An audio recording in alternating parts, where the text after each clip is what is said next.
할렐루야. 우리가 살아가다 보면은 화가 치밀어 오를 때가 있습니다. 억울한 일을 당할 때, 최선을 다했는데도 인정받지 못할 때, 가까운 사람, 저 사람은 아닐 것 같았는데 그런 사람한테 상처를 받았을 때, 그때 우리가 뭐라고 얘기합니까? 열받는다, 속탄다, 이런 말을 합니다. 여러분, 우리 민족에게만 있는 화병이라고 있잖아요. 미국의 정신의학계에서 이것을 한국 사람들에게만 특징적으로 나타나는 증상이다. 그래서 아예 이 병명을 인정하고 병명을 표기할 때도 영문 표기하는데 한글의 원음을 그대로 살려서 화병, 영어로 화병, 이런 이름으로 사용하고 있습니다. 이건 화병, 불화자잖아요. 불로 인하여 생긴 병이란 얘기입니다. 이것은 그만큼 우리 민족 속에 불을 품고 산 경우가 많다는 것입니다. 이 화병이라는 게 갑자기 생긴 게 아닙니다. 오랫동안 참다가 생기는 병입니다. 억울한 일을 당했습니다. 화나는 일을 당했습니다. 속상한 말 들었습니다. 이걸 그때마다 그 화를 표현하면 괜찮은데 그걸 표현하지 못하고 꾹꾹 눌러놓습니다. 참아야지. 내가 어쩌겠어. 말해봐야 소용없어. 그게 하루 이틀이면 괜찮은데 한 달, 두 달, 몇 년씩 쌓이다 보면 어느 순간 마음에 불덩어리가 되어지는 겁니다. 그래서 실제로 화병을 겪는 분들 이런 말도 하지 않습니까? 가슴이 답답하다. 속에서 뭔가 치밀어 오른다. 가슴에 돌덩이가 얹혀있는 것 같다. 불이 나는 것 같다. 그래서 잠자다가도 벌떡 일어나고 가슴이 두근거리고 아무 이유 없이 눈물이 나기도 합니다. 이렇게 불이라고 하는 것이, 우리 안에 생긴 불이라고 하는 것이 사람을 병들게 합니다. 그래서 생기는 병을 화병, 그렇게 얘기하는 겁니다. 그런데 우리가 오늘 읽은 성경을 보면은 이것과는 다른 불에 대해서 얘기하고 있습니다. 사람을 병들게 하는 불이 아니라 사람을 살리는 불입니다. 분노의 불이 아니라 열정의 불입니다. 이 머리에서 치밀어 오르는 불이 아니라 가슴에서 타오르는 불입니다. 여러분, 분노의 불은 우리를 태워버립니다. 그러나 하나님이 주신 열정의 불은 우리를 살립니다. 누가복음 24장에 보면 우리가 잘 아는 엠마오로 가는 두 제자 이야기가 나오지 않습니까? 예수님께서 부활하신 후에 두 제자가 엠마오로 향하여 가는 길에 부활하신 예수님을 만나게 됩니다. 그 만남 이후 그들은 이런 고백을 합니다. 우리에게 말씀하시고 성경을 풀어주실 때 우리 속에서 마음이 뜨겁지 아니하더냐. 여러분, 우리 감리교회 창시자인 존 웨슬리 목사님 1738년 5월 24일 올더스게이트가에 있는 모라비안 교도대 집회에 참석했다가 회심을 경험하게 됩니다. 그날 저녁에 웨슬리 목사님이 일기를 썼는데 이 회심의 순간을 어떻게 표현했냐면 내 마음이 이상하게 뜨거워졌다, 이렇게 기록하고 있습니다. 마음이 뜨거워졌다, 이게 바로 웨슬리의 회심입니다.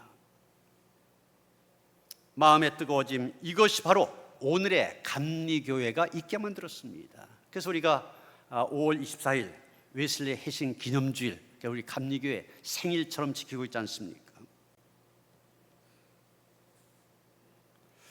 여러분, 오늘 본문에 나오는 에레미야도 그런 사람이었습니다. 그는 하나님의 말씀 때문에 가슴이 불타오르는 사람이었습니다. 그런데 우리가 에레미야를 바라보면서 주목해야 될 사실이 있습니다.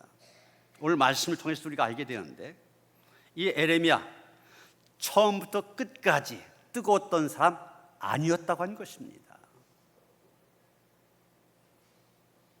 에레미야 하나님의 말씀을 들을 때 마음이 뜨거웠습니다. 그런 에레미야도 지쳤고 낙심하였고 포기하고 싶을 때가 있었습니다. 하나님의 말씀을 열심히 전하는데 사람들이 조롱합니다. 핍박합니다.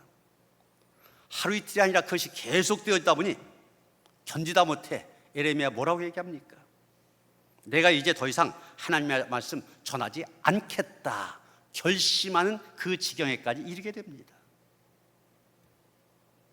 그런데 중요한 것은 그가 멈출 수 없었다는 것입니다. 왜 그렇습니까? 하나님의 말씀이 그의 가슴 속에서 불처럼 타오르고 있었기 때문입니다. 오늘 우리는 에레미야의 삶을 통하여서 사람을 죽이는 화병의 불이 아니라 사람을 살리는 복음의 불, 이것이 무엇인지 함께 살펴보려고 한 것입니다. 첫째로 오늘 본문을 통해서 우리가 알게 된 것은 소명이라고 하는 것이 우리의 가슴을 뜨겁게 한다고 하는 것입니다. 여러분, 에레미야의 가슴을 뜨겁게 했던 것은 하나님과의 만남이었습니다. 하나님께서 에레미야를 찾아오셔서 처음 그에게 말씀하셨을 때 이 에레미야의 반응이 어땠습니까? 1장 6절 보면, 에레미야 1장 6절 보면 슬프도소이다 주 여호와여 보소서 나는 아이라 말할 줄을 알지 못하나이다.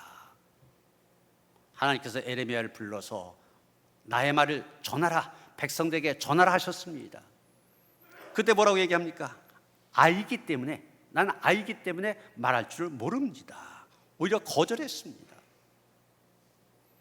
그러나 하나님은 멈추지 않으시고 또 말씀하셨습니다. 에레미야 1장 7절 8절입니다. 너는 아이라 하지 말고 내가 너를 누구에게 보내든지 너는 가며 내가 내게 무엇을 명하든지 말할지니라. 너는 그들을 인하여 두려워 말라. 내가 너와 함께하여 너를 구원하리라. 너 나 여호와의 말이니라. 이 말씀을 듣는 순간 에레미야의 인생이 달라졌습니다. 그는 자신의 능력을 믿은 것이 아니라 하나님께서 자신을 부르셨다는 사실, 이 소명의 사실을 믿었습니다. 바로 이것이 내가 지금 소명을 받았다, 하나님의 부르심을 받았다, 이것이 그의 가슴에 불을 붙인 것입니다.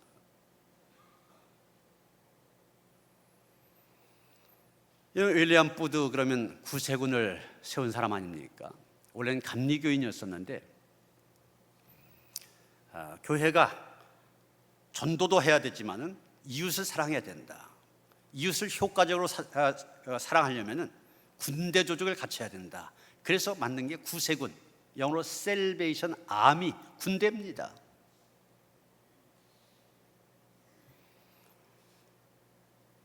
이웃 사랑을 위해서 구세군까지 만들었지만 첫 번째는 복음을 전한 거였었어요.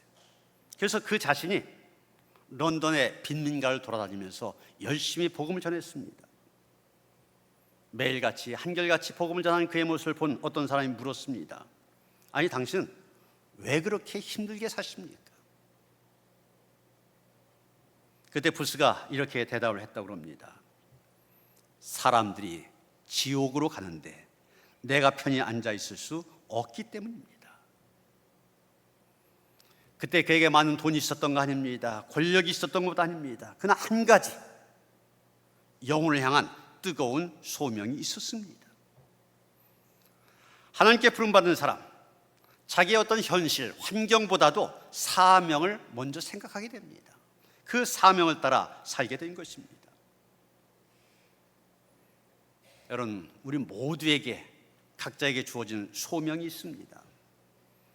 여러분, 소명 그러면은 목사나 전도사나 선교사, 이런 주의 일에 부름받은 사람들만 생각하게 되는데 그거 아닙니다. 하나님은 모든 성도들을 부르셨습니다.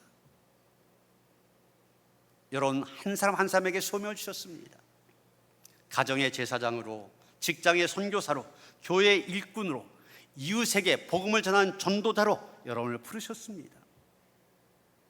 하나님께서 바로 이 일을 위하여 나를 보내셨다, 나를 부르셨다, 이 확신이 있을 때 우리의 가슴이 뜨거워지게 되는 것입니다. 여러분, 우리가 신앙생활을 하다가 힘을 잃어버린 이유, 일이 많아서가 아닙니다. 교회에 오면 이것도 해라 저것도 해라, 일이 너무 많아서 내가 신앙생활에 힘을 잃어버린 게 아닙니다. 내가 왜 이 일을 해야 되는지 그 소명을 잃어버렸기 때문입니다. 그래서 소명이 없는 신앙, 쉽게 지치게 됩니다. 그러나 소명이 있는 사람, 힘들어도 다시 일어나게 됩니다. 소명을 잃으면 우리의 하는 모든 봉사 짐이 되어집니다. 왜 힘들어? 맨날 이 말만 하게 됩니다. 그러나 우리가 소명을 기억하게 될 때 나의 모든 섬김, 기쁨이 되어지는 것입니다. 두 번째 오르는 볼모를 통해서 우리가 또 깨닫게 된 것이 있습니다. 내가 지금 당장 경험하는 현실의 어려움, 이런 것들이 우리 안에 있는 불, 열정을 쉽게 만들 수 있다고 하는 것입니다. 많은 사람들이 착각한 게 있습니다. 믿음이 좋은 사람들 절대 낙심하지 않을 거다 생각합니다. 그러나 성경은 그렇게 말하지 않습니다. 위대한 믿음의 사람들 지쳤다고 얘기하고 있습니다. 낙심했다고 얘기하고 있습니다. 오늘 본문에 나오는 에레미야도 바로 그런 경우 아닙니까? 에레미야가 하나님의 부르심을 받아 소명을 확실히 느낄 때 충성스럽게 열심히 말씀을 전했습니다. 7절에 보시면은 여호와여 주께서 나를 권유하심으로 내가 그 권유를 받았사오며 주께서 나보다 강하사 이기셨으므로, 이렇게 고백하고 있습니다.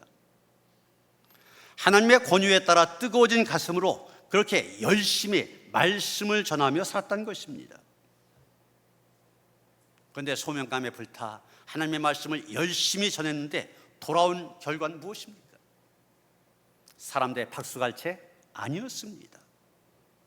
오히려 돌아온 것은 조롱과 비난이었습니다. 멸시였습니다. 여러분 7절 하반절 보시면 에레미야 뭐라고 얘기합니까? 내가 조롱거리가 되니 사람마다 종일토록 나를 조롱하나이다. 8절 하반절에도 같은 얘기가 나옵니다. 여호와의 말씀으로 말미암아 내가 종일토록 치욕과 모욕거리가 됨이니이다 말하고 있습니다. 여러분, 오늘 설교 제목을 열정의 선자 에레미야 그랬는데 원래 에레미야 선자의 별명은 이게 아닙니다. 여러분 잘 아시는 것처럼 뭡니까? 눈물의 선지자. 눈물의 선지자, 이게 바로 이 에레미야의 별명입니다. 눈물 많이 흘렸다, 그만큼 힘들었다는 얘기죠. 왜 힘들었습니까? 하나님의 말씀을 전했지만 백성들이 듣지 않았습니다. 오히려 그를 미워했습니다. 오늘 본문에 나온 것처럼 심지어는 친한 친구마저도 그를 배신했습니다. 결국 그는 낙심하게 되고 지치게 됩니다. 결국 9절에 보면 뭐라고 얘기합니까? 내가 다시는 여호와를 선포하지 아니하며 그의 이름으로 말하지 아니하리라. 소명감에 불타서 하나님의 말씀을 열심히 전했었는데 다시는 전하지 않겠다고 얘기합니다. 하나님의 이름 말하지 않겠다고 그럽니다. 이제는 그만하겠습니다. 더 못하겠습니다. 이것이 에레미야의 솔직한 고백입니다. 요즘 현대인이 많이 겪는 현상 가운데 하나가 번아웃이라고 하는 것입니다. 우리말로 탈진 이렇게 번역하는데,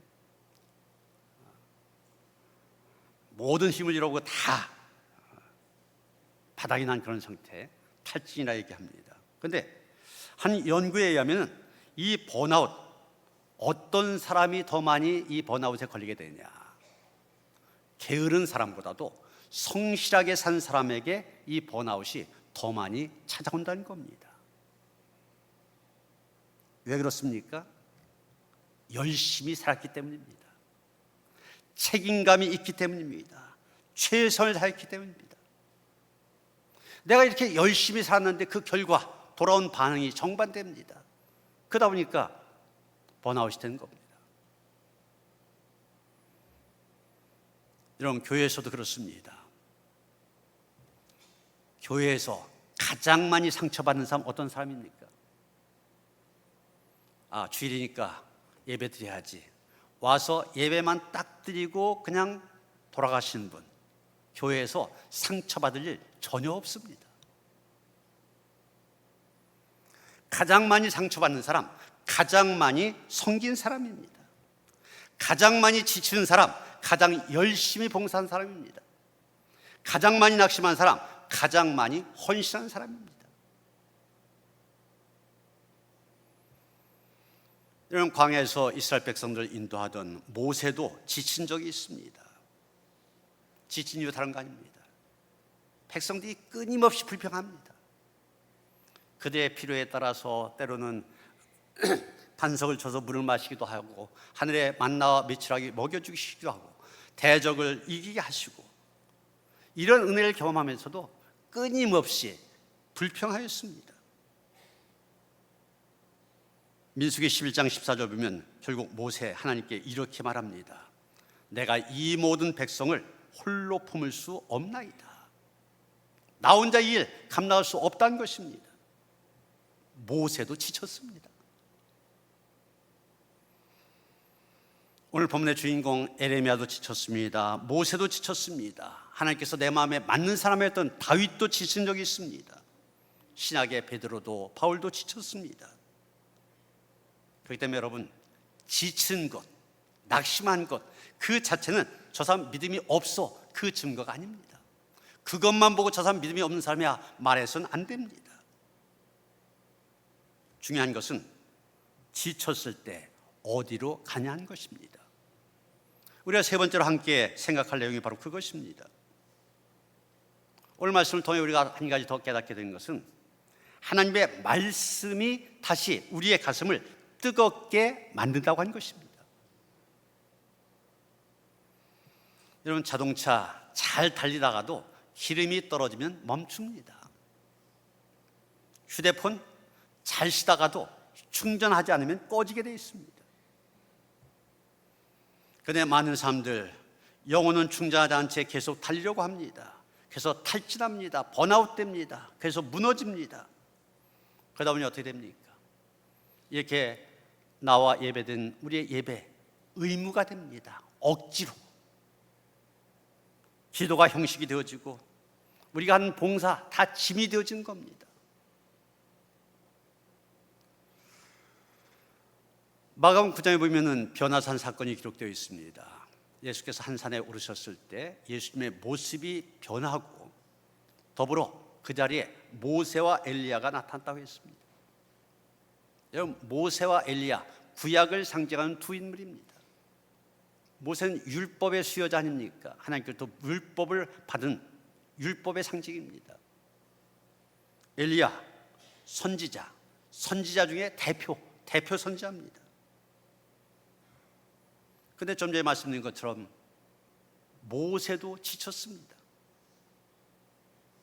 오늘 말씀 보면 그리고 열왕기상 이제 18장에 가서 보면은 엘리야 선자도 지쳤습니다.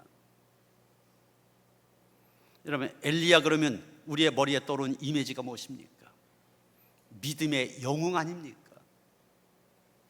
갈멜산에서 바알과 아세라 선자 850명과 혼자 대결해서 이겼습니다. 갈멜산 정상에 제단을 만들어 놓고 엘리야 이렇게 기도합니다.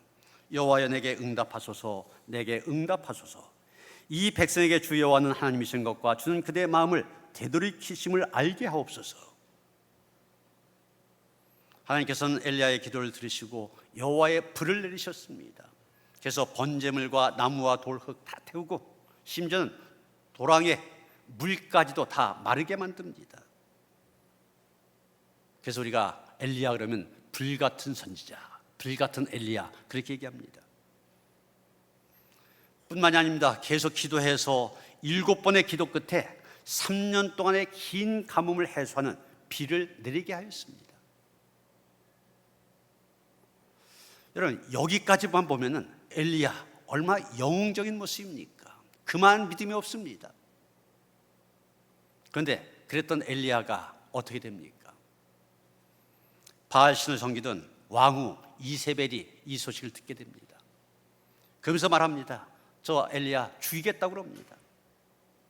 그랬더니 엘리야 자기 생명의 위험을 느끼고 도망을 치게 됩니다.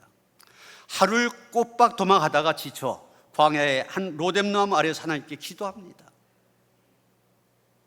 여호와여 넉넉하오니 지금 내 생명을 거두시옵소서. 나는 내 조상들보다 낫지 못하니이다. 불이 내리는 그 뜨거운 경험을 했던 엘리야입니다. 그런데 그 엘리야가 지금은 죽기를 기도하고 있습니다. 이세벨의 협박에 겁을 먹고 두려워하여 죽여달라고 얘기하고 있습니다. 무엇을 말합니까? 모세나 엘리야나 위대한 신앙인들 지칠 수 있다는 것입니다. 그런데 중요한 것은 하나님께 그래서 그를 꾸짖지 않으셨다고 하는 것입니다. 너 왜 이렇게 믿음이 없어? 책망하지 않으셨습니다. 먼저 재우셨습니다. 그리고 떡과 물을 먹이셨습니다. 그 다음 호렙산에서 세미한 음성으로 말씀하셨습니다. 엘리야는 그 음성을 듣고 다시 일어났습니다. 하나님은 지친 종 버리지 아니하십니다. 말씀으로 다시 살리십니다. 여러분, 오늘 설교의 핵심 바로 여기에 있습니다. 에레미야도 그랬습니다. 하나님의 말씀을 전하면서 한 일 너무 힘이 들어서 도저히 못하겠다.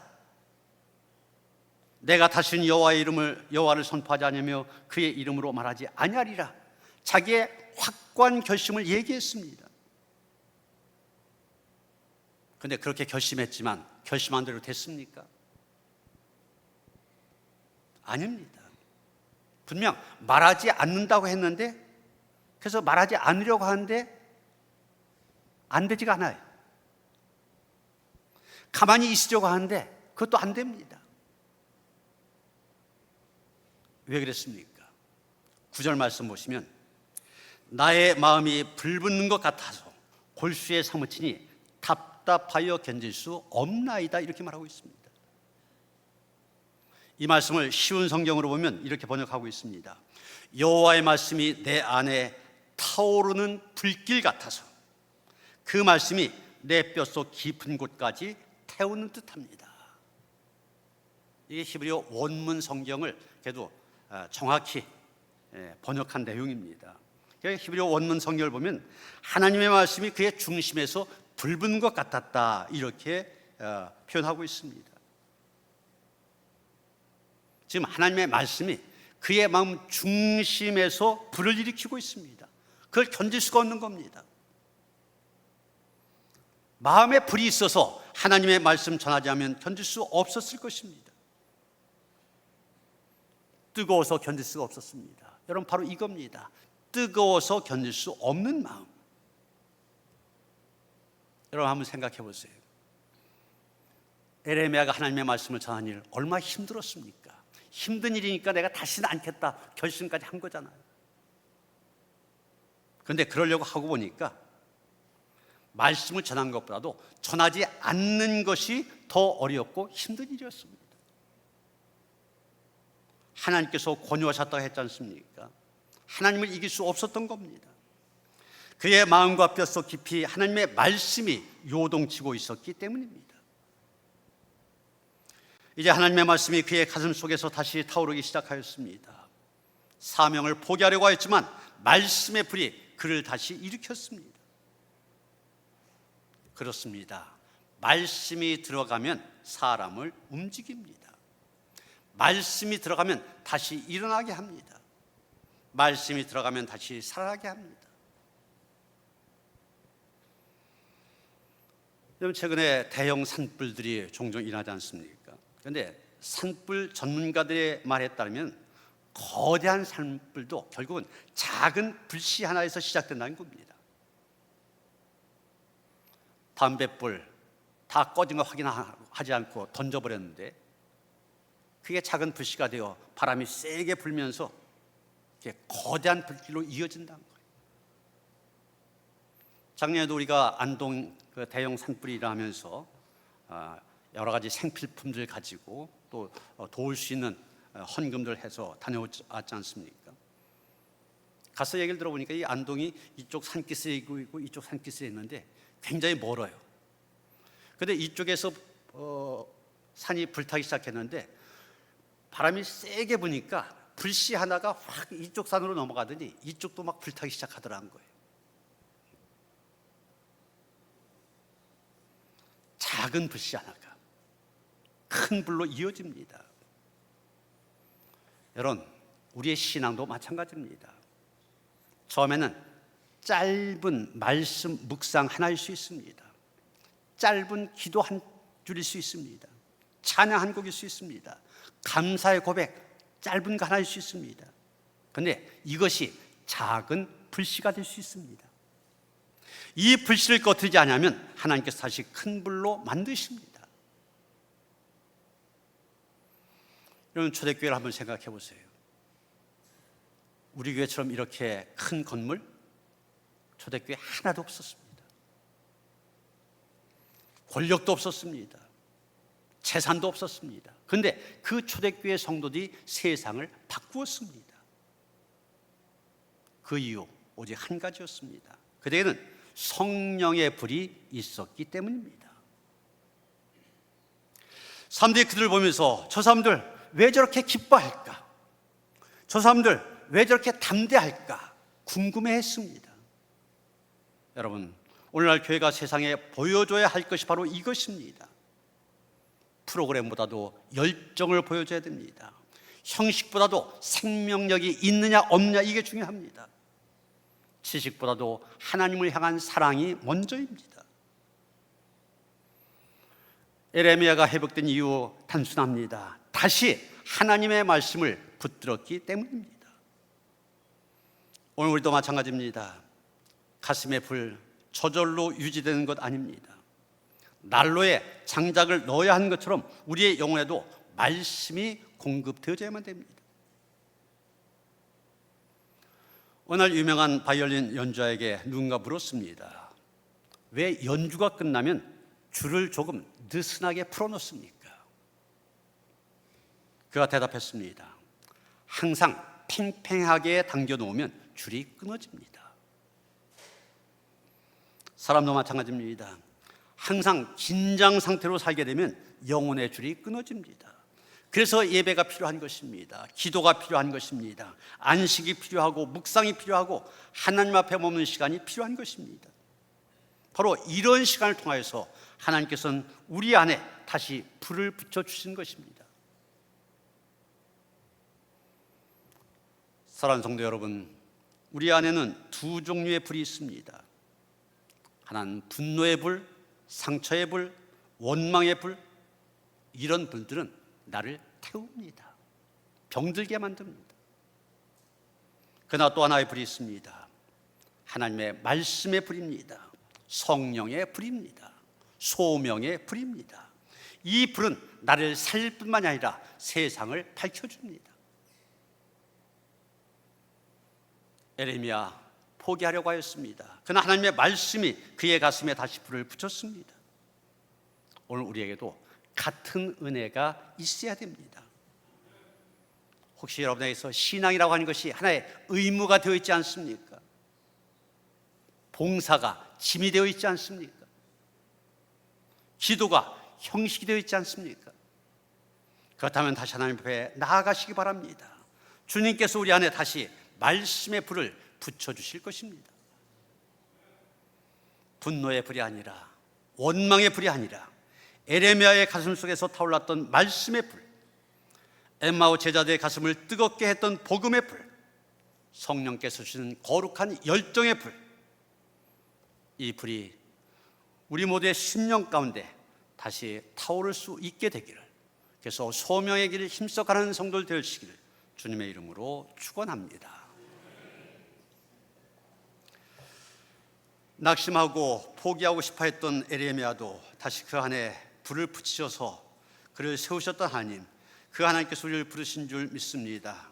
부르심의 소명을 새롭게 하게 하시며 우리 안에 말씀이 임함으로 인하여서 거룩한 열정을 가지고 그 소명 앞에 합당한 삶을 살아가기에 부족함이 없는 하나님의 사람으로 우리를 세워주시길 원하며 예수 그리스도의 이름 받들어 기도하여 싸움나이다. 아멘.